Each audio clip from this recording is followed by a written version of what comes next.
다시 하나님의 말씀 우리 함께 보도록 하겠습니다. 말씀은 마태복음 22장 15절에서 22절까지의 말씀입니다. 네, 오늘 말씀은 크리스찬이 가져야 할 지혜로운 선택과 행동이라는 제목으로 함께 말씀을 나누려고 합니다. 어떻게 보면 조금은 민감한 내용일 수도 있습니다. 정치적인, 또 우리 이 시대를 살아갈 때 어떤 시선과 생각을 가져야 할지. 참 요즘에 정치를 보면 많은 분들이 얘기하십니다. 걱정이다. 앞날이 걱정이다. 지금이 위기다. 우리 현 대통령이죠. 문재인 대통령의 지지율입니다. 여러분들도 아마 여기에서 한 곳에 속해 있을 것이라 생각이 들고요. 제가 무엇을 말하고 싶냐면 거의 반반씩 되더라고요. 잘했다, 혹은 못했다, 잘하고 있다, 못하고 있다. 계속해서 서로 이렇게 절반이 왠지 국민들이 계속해서 반이 나눠져서 가고 있는 듯한 그런 느낌을 많이 받습니다. 물론 뭐 자세한 건 여러 가지 상황적 설명할 수 있겠지만 적어도 저가 본 눈에는 계속해서 이 국민이 반씩 이렇게 분열된 듯한 느낌을 많이 받습니다.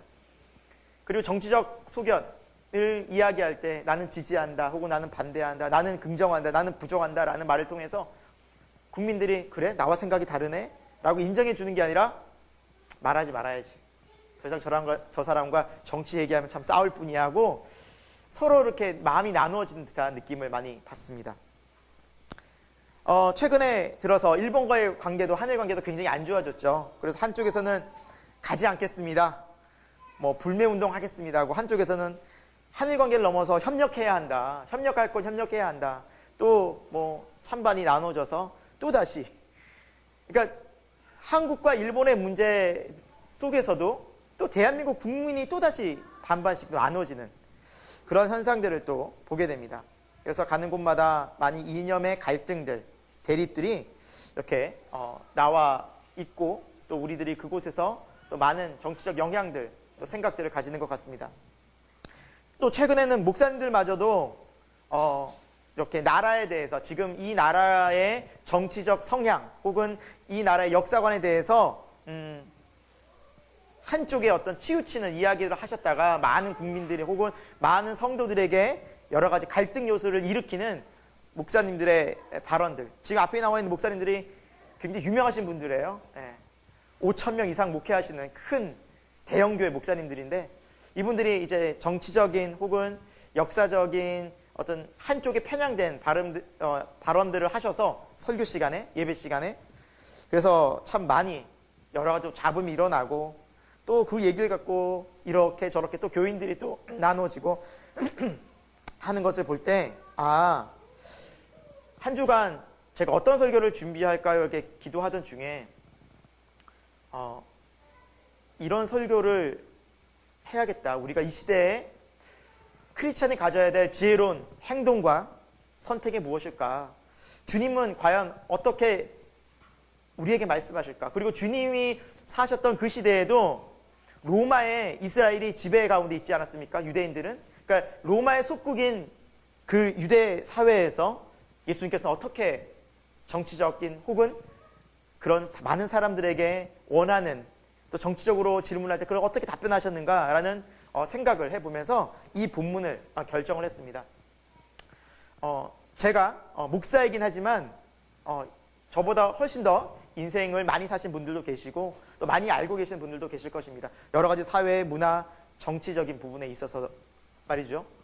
그리고 많은 다른 목사님들이 좋은 얘기들도 많이 하셨고, 또 제가 이 시간 드리는, 또 함께 나눈 이 설교의 내용들이 여러분들에게 꼭 맞다, 이것이 정답이라고 분명히 말할 수는 없습니다. 그러나 여러분들이 정말 지혜롭게 이 시대를 내가 어떻게 정치적 입장과 또 지혜로운 시선과 선택을 할 것인가, 주님은 어떤 것을 기뻐하실까라는 그런 고민들을 해보시고 여러분 나름대로 답을 찾아가시는 소중한 시간이 되었으면 좋겠습니다. 네. 오늘 말씀의 전체적인 내용은 이렇습니다. 예수님을 넘어뜨리려고 올무에 걸리게 하려고 바리새인들이 계략을 꾸미는 장면으로부터 시작됩니다. 당시 바리새인들은 율법을 아주 엄격하게 지키던 그룹이었습니다. 예수님 당시 한 6천 명 정도의 바리새인들이 있었는데요. 이들은 아주 율법주의에 강한, 그리고 모세의 율법을 문자 그대로 지키는 원칙주의자들이었습니다. 그래서 대부분 많은 사람들에게 영향력이 있었고 말씀을 가르치고 실제로 말씀을 행동하면서 굉장히 하나님에 대해서 많이 가르치고 큰 영향력이 있었는데, 문제는 예수님이 나타나심으로 문제가 나타났습니다. 예수님 말씀을 전하자, 진짜 하나님의 말씀을 전하자 사람들의 시선은 바리새인이 아닌 예수님께로 집중되었기 때문입니다. 왜 그럴까요? 바리새인들은 하나님의 말씀의 본질인 사랑과 긍휼과 자비를 놓친 채 하나님의 말씀을 지켜야만 한다고 강력하게 율법주의적인 해석, 본인도 지키지 못하면서 외형적이고 형식적이고 판단적인 그러한 율법생활, 신앙생활을 강요했기 때문입니다. 그 율법의 정말 본질은 사랑과 긍휼은 사라졌고 하나님의 말씀의 본질은 잊혀져 갔기 때문에 예수님의 말씀을 듣자 사람들이 예수님께로 몰려들기 시작했던 것이죠. 그러니까 예수님이 눈에 가시였습니다. 왜? 자신들의 설 자리를 빼앗고, 심지어 예수님은 바리새인들에게 무슨 말씀을 하셨느냐? 이 독사의 자식들아, 회칠한 무덤이라. 그러니까 속은 다 썩어져 갔는데 겉만 뻔지르하게 하고, 독사의 자식이가 무슨 말입니까? 사탄의 자식, 악한 존재라는 거예요. 그러니까 그만큼 강력하게 예수님께서 말씀하시니까 그냥 바리새인들은 예수님이 너무너무 싫었던 거예요. 예수님은 제거해야 될 대상이에요. 왜? 그들이 서기 위해서. 하나님의 온전하신 뜻은 관심이 없었습니다. 자신들의 입장, 자신들의 자리가 더 중요했습니다. 여러분, 우리가 이것을 알아야 될 것이 왜 중요하냐면 이 세상의 많은 종교, 정치, 철학, 사상 뒷배경에는 공중 권세 잡은 자 사탄이 세상 정사와 권세를 가지고 충분히 사람들을 현혹시키고 몰아갈 수 있다는 것입니다. 그러니까 독사의 자식들이라는 말씀 속에는 그들이 하나님의 뜻이 아닌 사탄의 뜻을 따라가고 있다라고 예수님께서 강력하게 권면하고 있다는 것이죠. 그래서 바리새인들이 작전을 짰습니다. 예수님을 어떻게 하면 넘어뜨릴까 고민하다가 이런 작전을 짰습니다. 예수님께 세금에 대한 질문을 하려고 했습니다. 세금을 내야 되는지, 가이사에게 로마의 세금을 바쳐야 되는지 바치지 말아야 되는지에 대한 질문을 하려고 계략을 짰습니다. 그런데 왜 이것이 나쁜 계략인고 하니, 당시 바리새인들은 로마의 세금을 낼 필요가 없다고 주장했습니다. 왜? 이 유대는 하나님의 나라다. 우리는 하나님의 백성이지 로마의 백성이 아니다. 낼 필요 없다. 그래서 로마와 잡음이 막 심했습니다. 그런데 오늘 말씀을 보면 바리새인들이 누구와 손을 잡냐 하면 바로 헤롯 당원들과 손을 잡습니다. 이 헤롯 당원들은 정치적으로 친로마 세력입니다. 유대인은 로마의 세금을 바쳐야 됩니다. 그러지 않으면 나라가 혼란하고 우리 로마가 지켜주지 않아요. 로마의 세금을 바쳐야 됩니다. 그러니까 바리새인과 이 헤롯 당원들은 서로 반대파였어요. 그런데 이 시간만은 서로 손을 붙잡기 시작했습니다. 왜? 예수님을 둘 다 무너뜨리려는 함께 뜻을 같이 하는데 뜻을 모았기 때문입니다.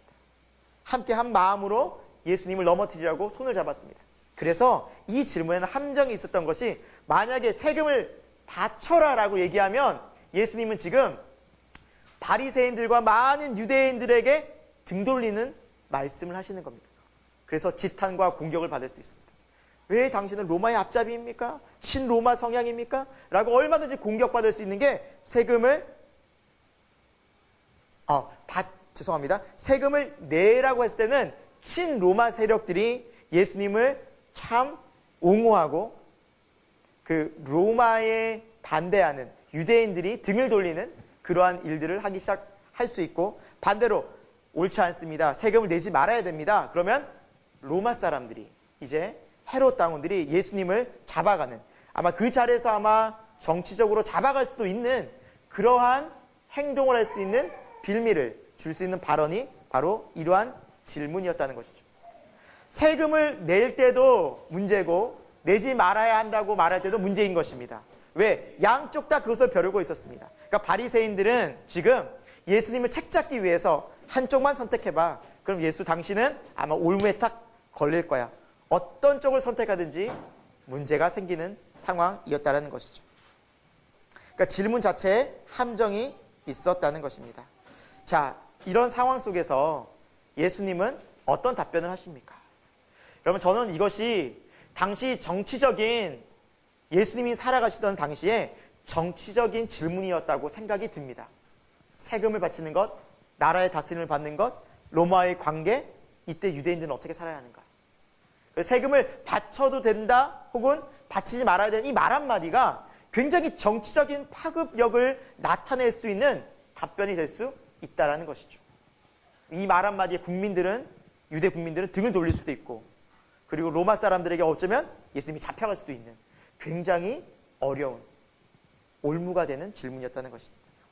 오늘 말씀을 통해서 예수님께서 어떻게 답변을 하셨는가, 그 지혜로운 답변을 우리가 마음속에 다시 한번 새기는 시간이 되었으면 좋겠습니다. 첫 번째, 예수님의 답변 속에서 질문대로 답을 하지 않으셨다라는 것을 알 수 있습니다. 오늘 본문 말씀인데요. 우리 22장 19절부터 우리 같이 한번 읽어보도록 하겠습니다. 19, 20절 같이 한번 읽어보겠습니다. 세금 낼 돈을 내게 보이라 하시니 데나리온 하나를 가져왔거늘 예수께서 말씀하시되 이 형상과 이 글이 누구의 것이냐. 예, 참 재밌습니다. 예수님이 질문에 답변을 하시지 않고 다시 질문하시죠. 참 저는 이 모습을 보면서 그런 생각이 들었어요. 여러분, 세상에는요 질문 자체에 함정이 있는 거 참 많더라고요. 그러니까 질문 자체에 모순이 있어요. 이 질문 자체에 모순이 있어서 때로는 그 질문에 답하게 될 때 사람들을 갈라지게 하고 분열되게 하고 잘못된 어떤 결과들을 초래하는 질문들이 있다는 것이죠. 그러면 생각이 들었습니다. 여러분, 이런 질문, 좀 결혼하신 분들은 이런 질문 가끔씩 받아보셨을 수도 있습니다. 당신은 만약 다시 태어난다면 지금의 배우자와 결혼하시겠습니까? 자, 하나, 둘, 셋, 손 드세요. 손 아무도 안 들죠. 자, 이 질문 자체가 저도 받아본 적이 있거든요. 이 질문 자체는 함정이 다분히 많습니다. 이 질문을 들었을 때 배우자들이 고민을 합니다. 그럼 벌써 답은 노라는 거예요. 다시 안 살겠다는. 이 벌써 상대방 배우자가 딱 알아채요. 그래서 저도 이 질문을 들었을 때 즉시 대답했습니다. 즉시 대답했어요. 저는 지금 배우자를 사랑하고 끝까지 사랑할 거라고. 왜? 다시 태어날 일이 없거든요. 다시 태어날 일도 없는데 다시 태어나면 그래, 이렇게 살아봤으니 좀 딴 사람이랑 살아볼까? 이러면 벌써 배우자가 저 사람 뭐야? 나를 사랑하기는 한 거야? 뭔 섭섭한 일이 많다고. 벌써 이 질문 자체에 모순이 있어요. 왜? 우린 다시 태어날 수 없어요. 지금 현실에 만족하고 감사를 충분히 하는 게 지혜로운 선택이에요. 그래서 이 질문대로 답하게 되면 뭐요? 함정에 걸려드는 거예요. 제가 보니까 이 질문에 가끔씩 TV에 보면 부부들이 잘못 대답했다가 크게 이렇게 안 좋은 눈빛을 보이고 아마 집에 가서 부부싸움 하지 않았을까라는 생각이 들 정도로 이 질문 자체는 함정이 있는 것입니다. 질문대로 답할 필요가 없는 겁니다. 그럼 왜 그래요? 재미삼아 하는 거예요. 근데 재미삼아 이 질문에 답하면 뭐예요? 부부싸움이라는 갈등 요소가 생겨요. 저 사람 나한테 뭔 그렇게 감정이 있나? 내가 뭐 이렇게 섭섭하게 했나? 참 당신만 싫어? 나도 싫어. 나도 딴 사람 만나지 뭐. 하면서 괜히 마음이 갈라져요. 분열돼요. 재미로 해본 질문에 서로 사이가 나빠진다는 거예요. 여러분, 이 질문 자체에도, 예수님의 이 질문 자체에도 악한 생각, 악한 감정, 불의한 마음으로 질문했다라는 것이죠. 그러니까 예수님께서 오히려 역질문하시는 거예요. 동전을 갖고 오라. 이것이 누구의 것이냐? 오히려 예수님 물으세요. 자, 그 질문에 대한 답을 예수님이 하시지 않고 그들로 하게 하십니다. 오히려 역으로 해서. 왜? 질문이 모순이 있었기 때문에. 답을 직접 하지 않으세요. 여러분, 우리가 착각하는 게 뭐냐? 결국 모든 질문에 답해야 됩니까? 아닙니다. 세상의 모든 질문에 내가 이것 아니면 이걸 선택해야 됩니까? 그럴 필요가 없다라는 지혜를 얻습니다. 세상은 한편에 서라고 말해요. 너 좌야, 우야. 너 반일이야, 친일이야? 한쪽 서. 그러면서 한쪽에 쓰게 되면 반대쪽 사람은 오히려 등지게 만드는 모순된 흑백 논리로 가둬버리는 세상의 질문들이 너무 많다라는 것입니다. 특히 요즘 계속 이슈가 된 정치적 현안에 대해서는 끊임없이 갈등합니다. 상대방의 반대편의 입장에 섰다고 해서 그것을 존중해주고 그럴 수도 있다라고 생각하는 게 아니라 잘못됐다고 못 박아버리니까 반대하게 되는 거죠. 심지어 집, 가족 사이에서도 그런 상황이 발생합니다. 저희와 함께 성경부를 하는 어떤 기업이 있어요. 근데 그곳에서 어떤 이사님이 이 질문을 저희한테 하셨어요. 목사님은 좌파예요, 우파예요? 제가 대답을 안 했어요. 저는 좌파도 우파도 아닙니다. 저는 그냥 옳은 길을, 옳음 옳다. 보수도 잘못된 길을 가면 잘못됐다고 말하고, 또 잘한 길을 가면 잘했다고 얘기해주고, 진보도 마찬가지고, 잘한 길을 가면 잘했다고, 잘못된 길을 가면 그걸 잘못했다고 얘기해주는 게 맞지 않겠냐. 그러니까 저보고 박쥐 같대요.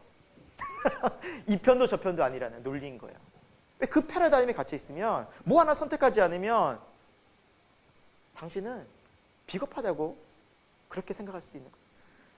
그러나 저는 그래요. 그분이 정말 복음을 알고 예수 그리스도를 알고 하나님 나를 알면 다시 한번 생각해 볼 수 있지 않을까. 저는 주님을 따르는 주님의 제자이기 때문에 하나님 뜻 안에서 답을 하는 게 맞다고 생각합니다. 그래요, 여러분. 이분법적인 사고가 얼마나 위험한지 모릅니다. 그래서 우리는 참 이 시대를 잘 분별해야 됩니다. 우리가 같이 한번 말씀 읽어보겠습니다. 너희는 이 세대를 본받지 말고 오직 마음을 새롭게 함으로 변화를 받아 하나님의 선하시고 기뻐하시고 온전하신 뜻이 무엇인지 분별하도록 하라. 아멘. 여러분, 우리가 선택하는 것들이 정말 이 세대 속에서 주류를 이루고 혹은 다 그러니까 다 그렇게 얘기하니까 어떤 길로 가야 되는가. 정말 우리의 마음이 이 세대를 본받는 것이 아닌 하나님의 뜻이 무엇인가를 진짜 진지하게 고민하고 질문하고 분별했으면 좋겠습니다. 여러분, 우린 이런 마음이 필요합니다. 지혜로운 마음, 분별력이 필요하다는 것이죠. 그래서 그 분별력을 가지고 시대를 살아가야 됩니다. 많은 시대와 문화와 많은 사회가 넌 어느 편에서 어느 편이냐, 좌냐 우냐 얘기할 때 하나님, 제가 어떤 결정을 내리면 좋겠습니까? 여러분, 지혜롭게 우리가 선택할 수 있는 사람이 됐으면 좋겠습니다. 두 번째, 예수님의 말씀 속에서 우리가 어떤 지혜를 얻을 수 있느냐? 한쪽에 서지 않고 모두를 인정하셨다라는 모습을 발견할 수 있습니다. 한쪽에 서지 않고 모든 양쪽 다 인정하셨다. 아까 전에도 말씀드렸다시피 예수님이 어떤 선택을 하느냐에 따라서 예수님은 친로마가 될 수도 있고 반로마가 될 수도 있고 친유대가 될 수도 있고 반유대가 될 수 있는 굉장히 어려운 그런 질문 가운데 있었습니다. 그런데 오늘 예수님의 말씀을 보면 참 놀라운 말씀을 하십니다. 우리 한번 본문 말씀 21절 같이 한번 읽어보도록 하겠습니다. 21절 같이 한번 읽겠습니다. 21절 이르되 가이사의 것이니이다. 이에 이르시되 그런즉 가이사의 것은 가이사에게 하나님의 것은 하나님께 바치라 하시니. 예. 이 그림이 누구 것이냐? 그 로마 동전이었으니까 당연히 로마의 황제의 얼굴이 나왔겠죠. 가이사의 것입니다. 가이사의 것은 가이사에게 바치고 하나님의 것은 하나님께 바치라. 하나님은, 예수님은 어느 한편에 서서 이것이 옳다, 이것이 그르다라고 말씀하지 않으셨다라는 것입니다. 여러분, 우리가 정말 잘 알아야 할 것은 바로 하나님께서 이 땅 가운데 주신 권세입니다. 때로는 그 나라의 상황이 불합리하고 부조리한 구조일 수도 있고 또 어떤 때는 평화로울 수도 있고 참 그때그때마다 다르죠. 이 역사 속에서 참 우리가 어떻게 이 역사를 바라봐야 하는가 시각을 로마서 13장에는 1절과 7절 제가 이제 2절만 뽑아놨는데요. 이렇게 나와 있습니다. 각 사람은 위에 있는 권세들에게 복종하라. 권세는 하나님으로부터 나지 않음이 없나니 모든 권세는 다 하나님께서 정하신 바라. 7절 모든 자에게 줄 것을 주되 조세 받을 자에게 조세를 바치고 관세 받을 자에게 관세를 바치고 두려워할 자를 두려워하며 존경할 자를 존경하라. 성경적 관점은 나라의 통치를 인정한다는 것입니다. 그러니까 신약 성경의 배경을 보자면 로마의 통치를 하나님께서 인정하셨다는 겁니다. 세금 바치라는 것. 그래서 예수님도 가이사에게 바칠 것을 바치라. 그래서 예수님도 성전세 내셨죠. 세금 다 내셨습니다. 그런데 중요한 것은 이것입니다. 7절 후반부에 보면 정말 두려워할 자를 두려워하고 존경할 자를 존경하라. 이것이 이 부분에 대한 말씀이 누구에 대한 말씀일까요? 누구를 두려워하라고? 그럼에도 불구하고 너희가 황제를 두려워하지 말고 하나님을 두려워하라. 세금을 바치고 있지만 정말 우리를 다스리고 우리를 통치하시는 분이 누구다? 하나님이다. 여러분 역사 속에서 이렇게 산 인물이 한 분 있었죠. 다니엘이었죠. 다니엘은 바벨론의 포로가 됐습니다. 포로로 잡혀왔습니다. 유대인이었죠. 그러나 포로된 다니엘이 그 나라에서 지혜롭게 열심히 하나님 뜻 가운데 서자 정말 이 왕의 눈에 딱 든 거야. 총리가 되고 귀하 높은 자리에서 있었는데 위기가 온 거야. 다리오 왕이 명을 내리죠. 앞으로 한 달 동안 오직 내게만 기도해라. 내게만 엎드려라. 다른 신을 섬기는 자는 다 사자굴에 넣으리라. 그 충성스러운 다니엘, 왕의 말이라면 다 지키고 지혜롭게 행동해서 높은 자리, 총리까지 올랐던 다니엘이었지만 다니엘은 누구를 두려워했습니까? 하나님을 두려워한 사람이었습니다. 그 말에는 따를 수 없습니다. 그 말씀에는 제가 순종할 수 없습니다. 왜? 저는 하나님을 섬기는 사람입니다. 굴복할 수 없습니다. 복종할 수 없습니다. 저는 하나님께 복종하는 자녀이기 때문입니다. 그래서 결국 어디 갔습니까? 사자굴에 들어가지 않았습니다. 사랑하는 여러분, 우리가 믿음으로 산다는 것이 이런 것이 아닌가라는 생각이 듭니다. 오늘날 나라와 상황과 모든 우리의 속한 자리 속에서 최선을 다하고 또 나라를 위해서 할 거 하고 그렇게 기본적인 마인드로 우리가 살아가고 그리고 우리가 그 속에 살지만 언제 어디서나 우리는 누구를 두려워해야 돼요? 하나님을. 하나님만을 경외하고 하나님만을 두려워하는 신앙으로 살아가는 우리가 되었으면 좋겠습니다. 그래서 그리스도인들에게는 두 나라의 시민권이 있다고 하죠. 하나님 나라의 시민권, 오늘 우리는 대한민국 시민권.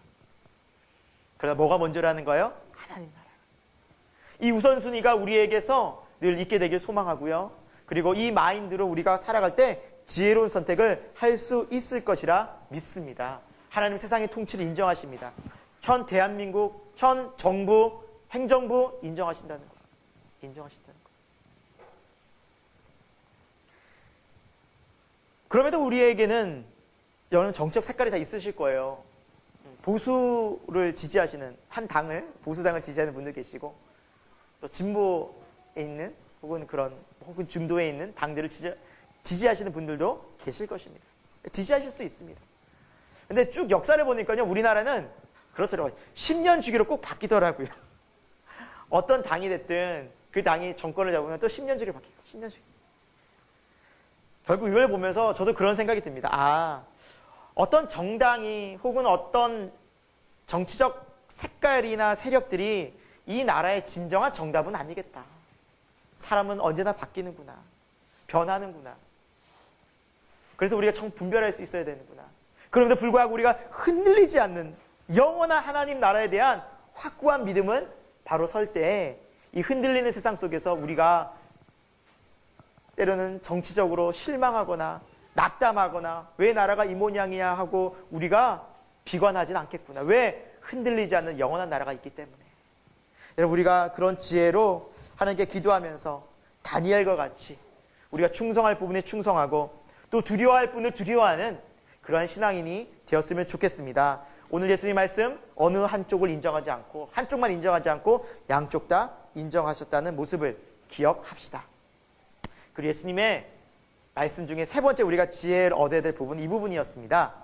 예수님은 하나님 나라를 드러내셨습니다. 하나님 나라 드러내셨습니다. 그래서 오늘 예수님 21절 답변에 보면 하나님의 것은 하나님께 드리라라고 말씀하시죠.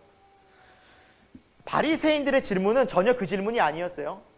예수님, 가이사에게 세금을 바치는 것이 합당합니까? 합당하지 않습니까? 옳습니까? 옳지 않습니까? 이것만 얘기해 주세요. 그러나 예수님은 거기에서 무엇을 드러내셨습니까? 하나님의 것. 정작 우리가 세상을 살아가고 있지만, 이 땅 가운데 한 나라의 시민으로 살아가고 있지만, 너희가 하나님께 드려야 될 것, 하나님께 마땅히 드려야 될 것을 드리고 있느냐? 이 질문을 우리에게 던지고 계시다는 겁니다. 여러분, 우리가 이 세상 것에만 막 빠져서 오히려 예수님을 믿는 신앙조차도 이 현세에서 받을 복들, 혹은 현세에서 있어야 될 많은 일에만 우리가 기도하고 간구하고 하나님 찾고 그러진 않습니까? 생각해 봐야만 합니다. 예수님께서 이런 질문을 받습니다. 누가복음 12장에 보면 무리 중에 한 사람이 이르되 선생님, 내 형을 명하여 유산을 나와 나누게 하소서. 예수님께서 말씀하시죠. 이르시되 이 사람아, 누가 나를 너희의 재판장이나 물건 나누는 자로 세웠느냐. 예수님이 너무나 지혜롭고 예수님 답변이 너무나 명쾌하니까, 그리고 예수님께 너무나 답답한 속을 아뢰는 거예요. 예수님, 너무 지금 재산 너무너무 우리 집이 분쟁이에요. 답답해요. 이거 좀 말씀만 해주셔서 도와주세요. 근데 예수님께 하신 말씀 무엇입니까? 너희의 재판관이나 물건 나는 자를 세웠느냐. 이 말씀이 무슨 의미일까요? 현세에 너희가 이렇게 저렇게 살아가는 판단하는 일에 나를 생각하느냐? 나는 거기에 크게 관심이 없다. 내 관심은 하나님 나라에 있다.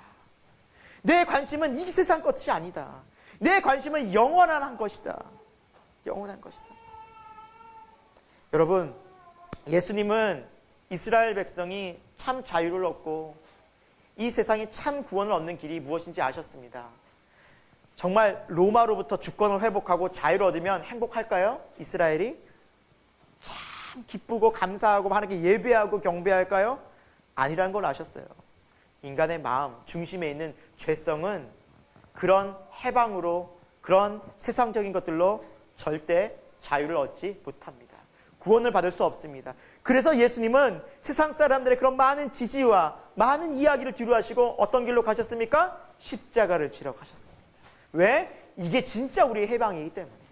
십자가만이, 하나님 나라만이 우리의 모든 상황을, 우리의 영혼을 해방시키고 진정한 구원과 자유함으로 이끌기 때문에 십자가의 길로 묵묵히 가시고 십자가를 통해서 온전한 구원을 이루셨습니다. 이것이 무엇입니까? 교회입니다. 사랑하는 여러분, 우리가 교회 생활을 하면서 무엇이 먼저가 될지에 대한 고민이 있어야 할 것입니다. 이 세상 정치, 경제, 문화 신경 쓰지 말자는 말이 아닙니다. 신경 쓰고 생각해야 됩니다. 그러나 분별할 수 있어야 되죠. 이 시대에서 정말 하나님의 뜻이 무엇인가? 그래서 우리는 이 말씀이 너무 중요한 우리 삶의 기준을 잡아주는 것 같습니다. 우리 같이 한번 주님의 말씀이니까 우리 한번 우리에게 주시는 말씀으로 생각하고 같이 한번 읽어보겠습니다. 그런즉 너희는 먼저 그의 나라와 그의 의를 구하라. 그리하면 이 모든 것을 너에게 더하시리라. 아멘. 여러분, 사단은요, 우리에게 정치 문제, 경제 문제, 건강 문제, 계속 문제 거기에서 계속해서 신경 쓰게 하면서 정작 뭘 바라보지 못하게 만들까요? 이거 하나님 나라예요. 요거 바라보지 못하게 만들면 성공이에요, 사탄은. 그러니까 주의를 딴 데로 분산시키는 거예요. 주의를 계속해서 이래저래 마음을 다 뺏기게 만드는 겁니다. 그래서 저는 오늘날 이 시대에 교회가 하나의 정치적 색깔을 띠고 이야기하는 건 참 위험하다고 생각이 듭니다. 목사님이 한쪽을 지지하는 순간 교회는 반대파들이, 그걸 반대하는 사람들이 많잖아요. 그럼 목사님의 말씀이 안 들어와요, 그때서부터는. 예수님도 이걸 아셨거든요. 예수님이 친로마적인 성향을 지지했다면 유대인들 마음대로 어떻게 했어요? 반대로 유대 사람들을 딱 너희만 옳다 하면 그 상황 속에서 로마와 함께 하려고 했던, 또 그거 상황들 속에서 또 로마에게 세금 바치고 한 사람 얼마나 마음에 막 양심의 또 가책을 또 느끼겠어요. 그래서 하나님은 바로 손잡아 함께 연합해서 무엇을 궁극적으로 바라보게 하시냐면 하나님 나라, 영원한 구원. 그래서 예수님의 두 제자, 열심당 시몬, 지금으로 말하면 독립운동가죠. 독립운동가인 시몬과 친로마 세력인 유대인들로부터 세금을 걷어들였던 친로마 세력인 마태를 함께 제자로 부르셔서 그들과 함께 먹고 자고 함께 생활했어요. 얼마나 거꾸로웠겠어요, 여러분? 그렇지 않겠어요? 친일파와 독립군을 같은 집에서 살게 하는 거예요. 어우, 속 뒤집어져요. 근데 그들이 뒤집어지지 않으려면 그거 놔야 되거든요. 그 정치적 색깔을 놓고 하나님 안에서 손잡지 않으면 절대 하나 될 수 없었거든요. 그런데 감사하게도 시몬과 마태는 그걸 내려놨습니다. 그렇기 때문에 하나가 될 수 있었습니다. 여러분, 이것은 무엇을 말합니까? 교회는 그리스도 안에서 하나 될 수 있습니다. 이념이 다르고 종교가 인종이 다르고 나라가 다르고 모든 것이 다르다 하더라도 하나 될 수 있는 것이 교회입니다. 누구 안에서? 그리스도 안에서. 하나님의 거룩한 은혜 안에서, 십자가 안에서는 하나 될 수 있습니다. 여러분, 많이 가지고 적게 가지고 지위가 높고 낮고 그리고 외형적으로 정말 멋지고 그렇지 않고 상관없이 교회 오면 어떻게 부릅니까? 형제님, 자매님입니다. 사장님, 회장님이 아닙니다. 교회에서는 그런 명칭을 부르실 필요가 없습니다. 집사님, 권사님, 형제님, 자매님. 왜요? 그런 게 하나님 나라에서는 의미가 없기 때문에. 우리 그리스도 안에서 하나이기 때문에. 우리 새생명교회가 이 주님의 마음으로 이 세상을 살아갔으면 좋겠습니다. 그래서 우리가 주님의 마음을 더 깊이 알고 이러한 주님의 예수 그리스도의 가르침을 배우기 위해서 무슨 훈련을 받습니까? 제자 훈련을 받는 거예요. 말씀을 더 깊이 알아가고 예수님 더 닮아가고. 그래서 우리 교회가 이러한 하나님의 말씀 속에서 성장해 나가고 성숙해 나가는 주님의 제자들이 되었으면 좋겠습니다. 오늘 말씀을 마무리하면서 저는 이 세 가지를 여러분들과 함께 나누고 싶습니다. 첫 번째, 세상의 많은 질문과 답에는 함정과 모순이 있을 수 있음을 기억하십시오. 여러분들에게 정치적 색깔을 띠고 질문하는 많은 사람들 있을 것입니다. 어느 편에서 우리는 진리의 편에 설 수 있기를 원합니다. 하나님의 편에 서서 지혜로운 것이 무엇인지를 알아갔으면 좋겠습니다. 두 번째, 용서와 연합과 섬김의 십자가 복음을 따라갑시다. 사람들 사이에서 참 우리가 용서하고 받아들여지는 것들이 참 필요한 것 같아요. 우리나라 서로 분열되고 서로 나누어지고 적대시하다 보니까 같은 국민들끼리 싸우고 있어요. 너무너무 안타까워요. 너무너무 안타까워요. 가뜩이나 연합해서 우리가 한 마음으로 열심히 서로 인정해주고 배려해주고 연합해도 이 상황을 넘기가 말까 한데 우리나라가 국면이 다 분열되고 서로 미워하고 참 너무 안타까운 것 같습니다.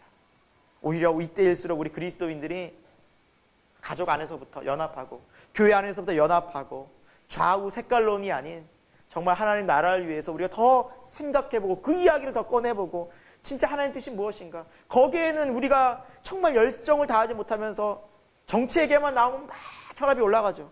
하나님 얘기는 우리는 언제 어떻게 꺼내고 있습니까? 정말 주님은 관심 있는 것이 하나님의 것인데 그것에 우리가 더 열정을 담고 가슴을 뜨겁게 담아내야 하지 않을까라는 생각이 듭니다. 여러분, 우리가 신경 써야 될 거 너무너무 많아요. 먼저 하나님 나라와 하나님의 의를 구하는 저와 여러분이 됐으면 좋겠습니다. 우리 기도할 것이 너무너무 많습니다. 어제 우리 은빛교회 우리 봉사를 이제 우리 성도님들과 함께 갔고 또 오지 못한 분들 함께 기도로 동참해 줘서 귀한 봉사를 하고 왔습니다.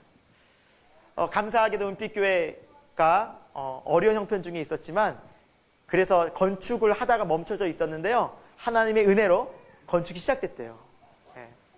몇몇 분들이 감동을 받아서 헌금하고 어려운 중에도 헌금해서 이렇게 건축이 다시 올라가기 시작했는데 너무 감사한데 또 감사한 면에 또 어려운 일도 당하셨더라고요. 뭐냐면 이 반찬을 60몇 가정에 나눠주거든요. 근데 반찬을 받는 한 가정에 어떤 노부부가 있어요. 이 노부부께 아들 한 명이 있었어요. 근데 아들이 알코올 중독이에요. 근데 어느 한 날 교회에 뒷짐지고 딱 왔는데 뒤에 칼을 숨기고 온 거예요. 교회 성도들 다 있는데. 그래서 그 칼을 휘두르면서 사람들에게 상해를 입히려고 하는 걸 막 교회 사람들이 같이 막 하고 경찰에 신고해서 이걸 겨우 막은 거예요. 그래서 지금 경찰들이 와서 막 상황도 보고 지금 보호 감찰하고 막 그러고 있는 상황이거든요. 그분은 교회에서 주는 반찬을 공급받고 있는 가정이었어요. 고맙잖아요. 감사하잖아요. 근데 사단이 그렇게 강팍한 미운 마음을 넣는 거예요. 그래서 칼을 들고 교인들이 다 인데 가가지고 이렇게 상해를 하려고, 죽이려고 온 거예요. 근데 경찰에서는 그런 일들이 있었지만 실제로 그 피해를 당하거나 이런 사람이 없기 때문에 그냥 보냈어요, 집으로. 보호 관찰만 하고 있는 상태입니다. 정말 그렇구나. 근데 이 은빛교회가 어려운 중에 하나님 나라를 위해서 봉사하고, 제가 물어봤어요. 이것이 그 동사무소와 연결되면 되게 쉽게 가지 않습니까? 이 사회복지기관으로 되면? 그러면 문제가 그거래요. 지원금도 받고 훨씬 더 쉽게 할 수 있지만 복음을 전할 수가 없대요. 가서 기도할 수가 없대요. 왜? 종교적 색채를 띠니까.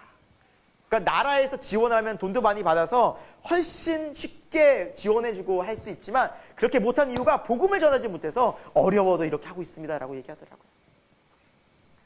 그렇게 십자가 복음을 따라서 생명 걸고 목숨 걸고 이 몸도 불편하신 여자 목사님 혼자서 이게 하나님 나라를 위해서 막 그렇게 애쓰는 모습이 보이는 거예요.